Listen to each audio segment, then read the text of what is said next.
এমন শিক্ষা দেওয়া উচিত, এবং শুধুমাত্র যারা করেছে না, যারা জড়িত এই বিষয়টার সাথে, এমন শাস্তি দেওয়া উচিত যাতে এটা দৃষ্টান্তমূলক শাস্তি হয়ে দাঁড়ায়। আজকে যদি সত্যি আমার কিছু হয়ে যায়, আমার মা বাবাকে কতদিন দৌড়াতে হবে, কত বছর?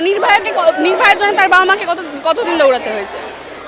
মানে যে রেপ হচ্ছে তার বাড়ির লোককে আজকে এত বছর ধরে ঘুরতে হচ্ছে, এত বছর ধরে তাদের জাস্টিসের জন্য চিৎকার করতে হচ্ছে, কিন্তু যারা এটা করেছে তারা জাস্টিস মানে তাদেরকে আমরা কোনো শাস্তি দিতে পারছি না দৃষ্টান্তমূলক।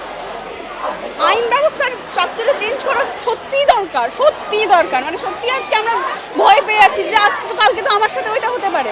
একবার কেউ যদি ওই ভয়েস রেকর্ডিংটা শুনে দেখেন যে তিলোত্তমার বাবা মায়ের ভয়েস রেকর্ডিংটা যখন ফোন করে ওকে বলা হচ্ছে যে বাবা আর মা বারবার করে বলছে যে ওর কি জ্বর হয়েছে, এটা দেখার পর কোন মেয়ে ঠিক থাকতে পারে বলুন তো? আজকে তো যখন তখন আমাদের